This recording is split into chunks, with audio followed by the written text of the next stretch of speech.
What's up? So as y'all can tell from the title of this video, I am getting ready to react to the post-traumatic EP by Mike Shinoda.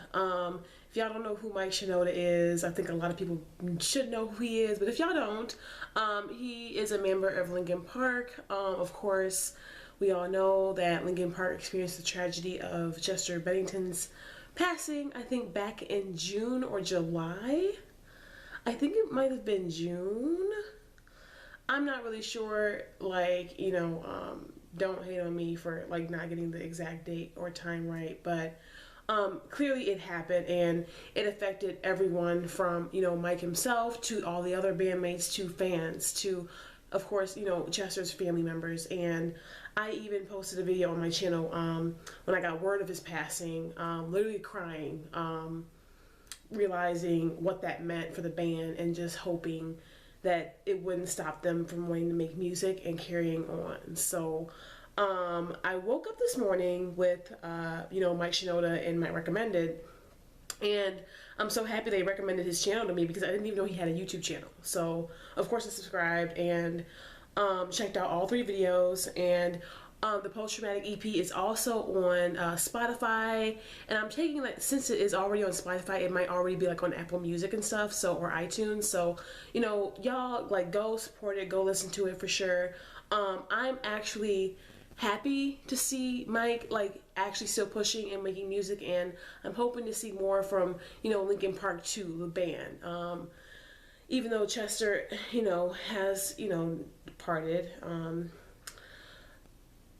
I just did not want the band to stop making music. I mean, I grew up with them. I think a lot of people my age have grown up with them. Like, I'm 28. I just turned 28 on January 9th. And a lot of people, like, I was listening to Linkin Park, like back in elementary school. Like, Hybrid Theory came out, like, literally, like, I was, like, freaking, like, 9 or 10 years old.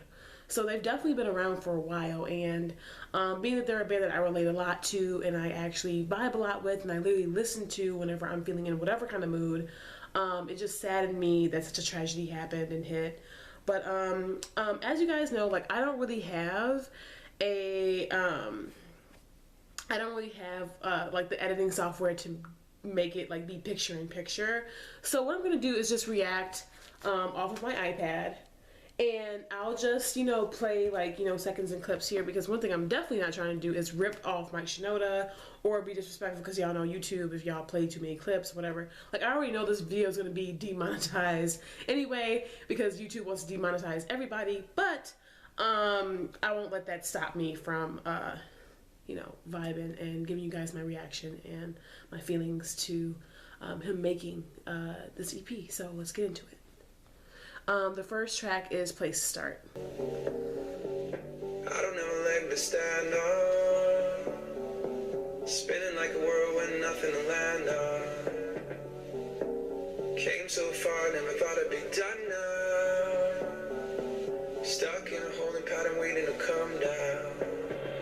Oh, did somebody else define me?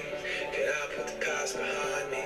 Do I even have a decision? Feeling like I'm living in a story already written. I'm a part of a vision made by somebody else, pointing fingers and feeling. So one thing I'll definitely say is I like the fact that his videos look like they were like shot off of his phone or maybe even an iPad or something, and it's just very, like, it's a very humble video. I think all 3 videos are like very humble, just very real, just very down to earth. Like, this is how I'm feeling. I'm not gonna, you know, be all bougie and use all kinds of equipment and all kinds of like filming gear to get this point across, because I feel like how I'm feeling is enough, and I just want to go ahead and vocalize that to the world. And honestly, with this, I can really respect Mike for even, you know, having the balls to get up here and, you know, make these songs, because clearly, you know, it's in reference to the tragedy, and it's just, you know, him voicing his emotions and how he feels. So I definitely respect that. Hey, Mike, just calling to, you know, send my condolences. Hey, man, it's Mark. Just calling to check in on you, see how you're doing. What up, Mike? Just calling to see how you're doing, check in with you a little bit. I want to obviously send my love and support and follow you. Just wanted to let you know I was thinking about you. Give me a call back if you want. If not, I get that too. But I'm sure I will see you and or talk to you sometime soon. All right, brother. Hope you're hanging in there. Yeah. You know, and with like, you know, hearing those voicemails playback, I mean, isn't that kind of similar to like what everybody hears when someone passes away or someone who we care about, like, or if you're going through anything, period, like, you're probably not in the mood to answer your phone, you're probably feeling really secluded, you're probably just like, really just like to yourself because you're trying to give yourself time to heal and figure out how you're going to react. And, you know, in a way, hearing those voicemails is kind of a relief because at least you know he has support. At least you know, like, I mean, thankfully, I mean, hopefully people just aren't going to be assholes and let Mike suffer alone. I mean, it would just be, you know, impossible. So at least that, right? So the next track is actually Over Again, and I think that is actually my favorite track. Like, I love all three, but I think Over Again is my shit. And I even went and I added it on my playlist on Spotify. So let's go ahead and get into this one. Sometimes you don't say goodbye once. You say goodbye over and over and over again. Over and over and over again. Sometimes. Literally, I think the reason why this track is my favorite is because just the beginning of the song, those words in themselves, period.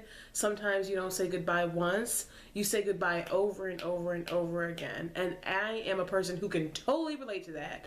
I mean, that's just honestly how life is.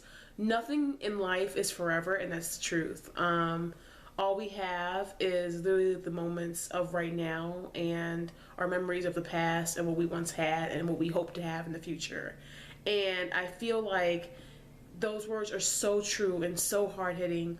I literally teared up a little bit, and I'm really gonna try not to cry in this reaction because I cried, you know, about Chester's passing in that other video, and I don't want to just keep crying. I really want to just react and give you guys, like, you know, my firm opinions and just vibe with y'all a little bit, honestly. So yeah, but I totally relate. I feel like, I mean, everybody has to say goodbye repeatedly. I mean, a lot of people have known people who've passed. I mean, people have gone through breakups. People have gone through parents who are divorced. People have gone through, you know, unfortunately, there are people who've taken their lives from suicide, you know, unfortunately, like Chester. So, you know, sometimes saying goodbye can just be a little bit too much. And I think that that's the message that Mike is trying to portray through this song. Sometimes you don't say goodbye once.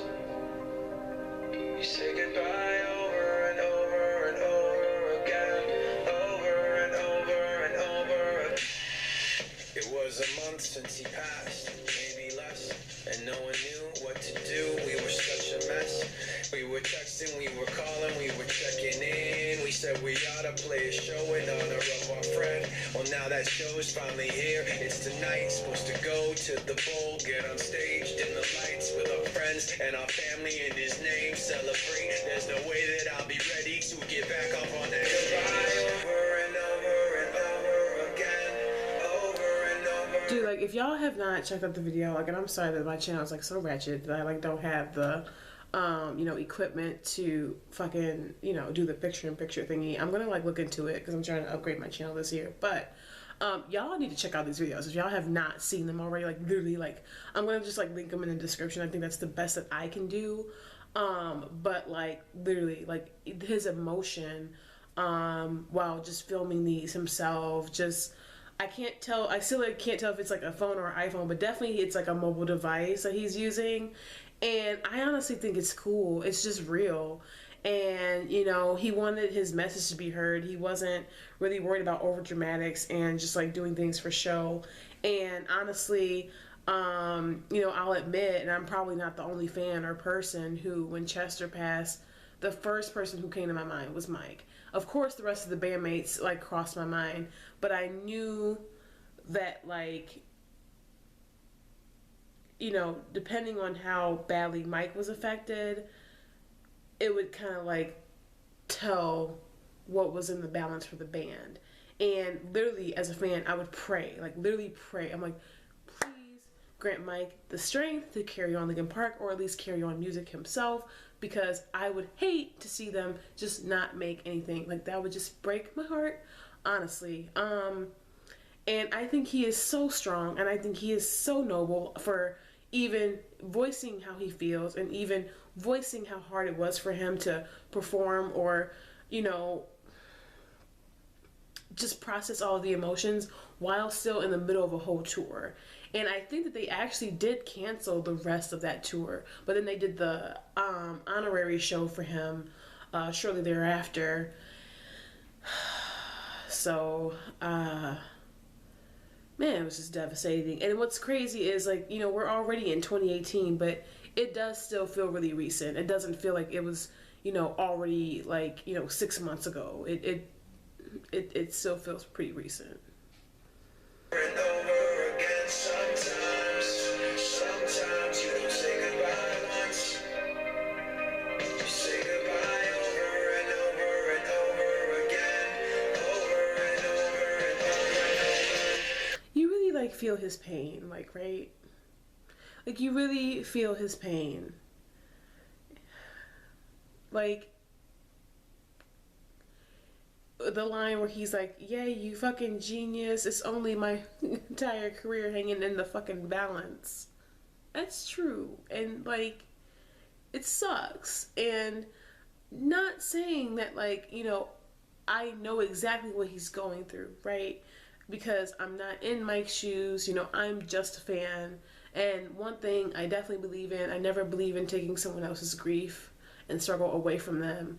But I definitely, you know, just being able to say that I can relate dearly. Like, I know what it's like. I mean, I had a boyfriend pass, you know, in front of me.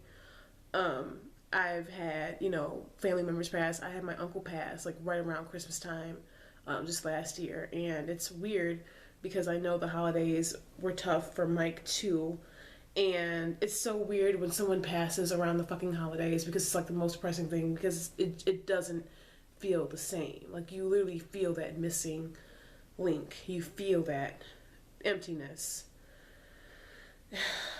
And I don't know, it's just like seeing his emotion in these videos is just, I really love that track. That track is like literally my entire life. I love that track. It's definitely my favorite. And so the next one's gonna be Watching As I Fall.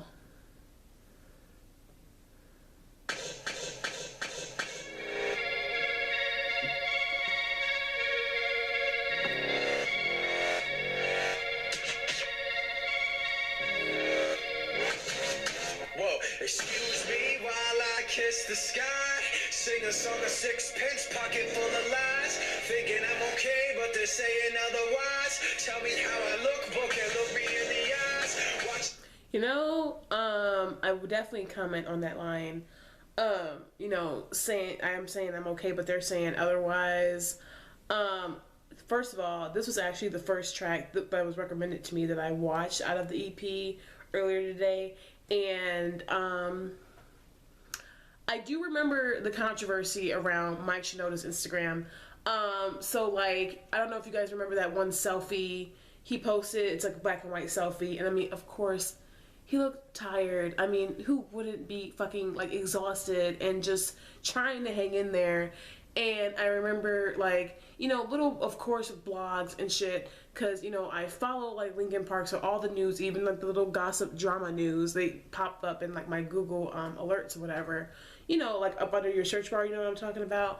So, yeah, I remember that, and people were like, oh, Mike Shinoda posts, and is this the end of Linkin Park, and he looks exhausted, he looks, you know, like he wants to give up, da, da, da, da.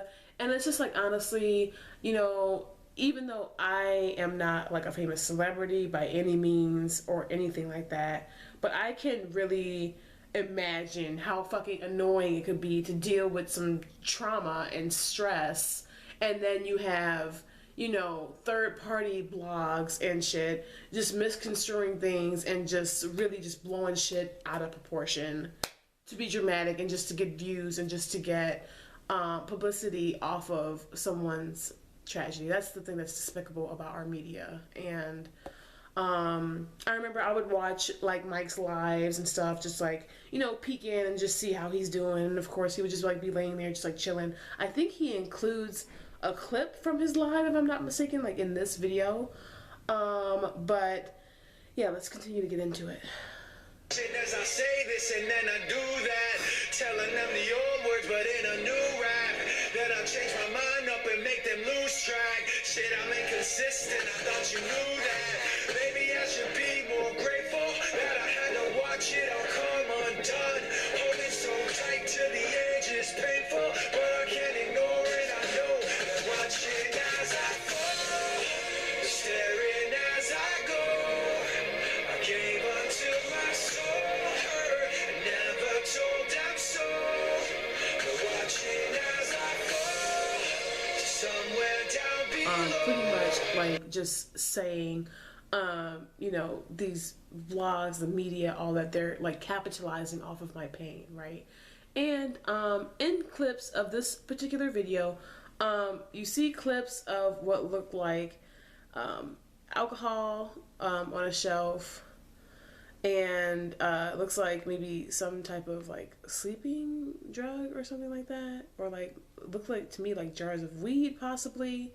And I get it, I get it, but I'm just gonna say I'm praying that he is not also struggling with an addiction problem on top of all of this shit, because now that's like the last thing that I think we all need. I'm just gonna say that, unless he's doing that just for effect, like, oh, well, they're saying this, so, you know, like almost like, you guys remember like when Eminem dropped The Way I Am, like, you know, I am whatever you say I am, so like I'm gonna just show some bullshit because this is what y'all say. Now that could also very much be like what he's trying to portray in this particular video, but I'm just gonna go ahead and pray and say, like, I hope that he is not struggling with any type of addiction to like alcohol or drugs during this time period, because if so, that's gonna like stress me the fuck out.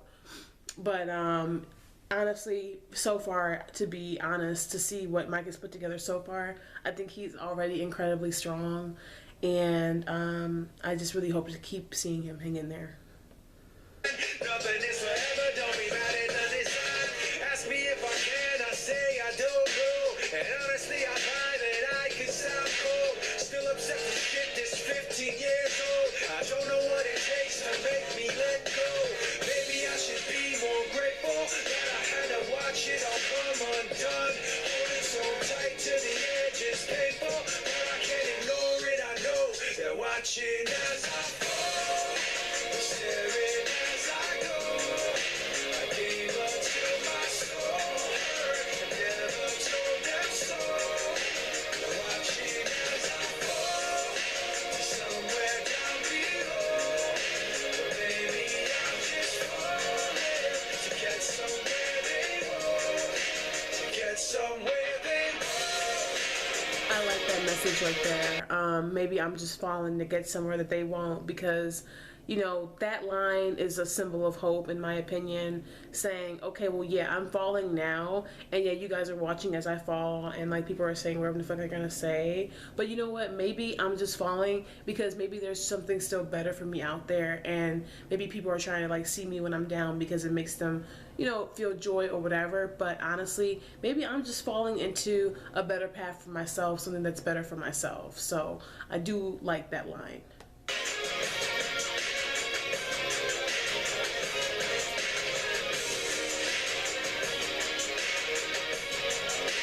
Yeah, this is the video where like he included his like live that he did. I think this was like the live that he did on Instagram. You guys remember this, right? I know my iPad is like super shitty. Just please deal. Like, I'm sorry I don't have like the software or whatever. I'm gonna like look into it and shit, but yeah. And stuff outside the country and weird racist shit and just garbage, man. It's just chaos. It's hard to even just like set up an appointment to go to the doctor in the midst of all the chaos, right? But I'm gonna do my best to have like a good holiday and spend good time with the family and be appreciative for what I've got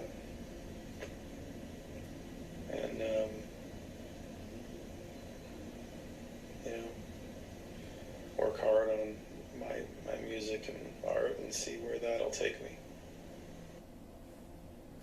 You know, thank goodness for that. I'm so happy he's not going to stop creating, because I think that was like everyone's biggest fear. So, like I said, if y'all have not checked out the post-traumatic EP, definitely go ahead and check that out. The videos are already on YouTube. It's already on Spotify. I'm low-key already been streaming it. I watched it earlier today. Definitely felt the need to, you know, film a reaction for this, just to, you know, show that, like, I do still sympathize, and I do still send my condolences out. And just, like, as a fan, I'm honestly, like, it's bittersweet, because, okay, I feel his pain, and I do feel sad for Mike. I did tear up earlier. I'm happy I didn't tear up too much in this video. But, like, it's sweet because, okay, at least we know, like, he didn't give up on music, which is great. So, the 3 tracks are dope, honestly. So I'm really eager to see how they do.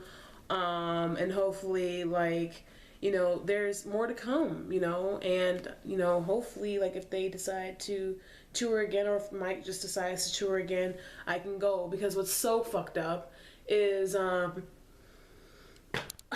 fuck, man, just me as a fan, like, when they canceled the tour, like, it was, like, right before they were going to come to Chicago. Like, I think it was 2 or 3 weeks before their Chicago date. And literally, like, I remember, like, I was just going to buy, like, tickets because I know that they had probably already sold out. I think they had already sold out, or if not, close to selling out. But I didn't care because I was, like, working and shit. I'm like, whatever, I'll pay, like, the couple $100s. Like, I don't really give a fuck. Because when I went to originally try to go see Linkin Park with my girl Bree, it got cut short because we had to end up leaving. And, you know, shit happened. So I was like, oh, okay, well, you know, now it's our chance to go and see Linkin Park. And then Chester passed. And I was like, oh, I guess it's never meant to be. So that sucked.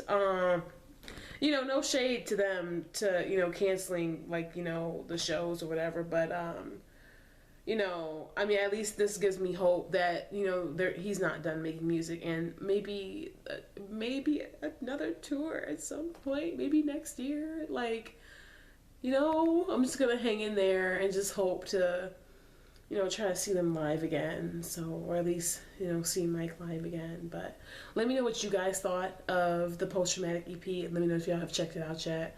Let me know how, you know, it's making you guys feel. You know, if you guys have filmed reactions to it already, go ahead and, like, you know, link them. I'll check it out. I'll subscribe, like, whatever. I'm all down for that shit. So, I love you guys, and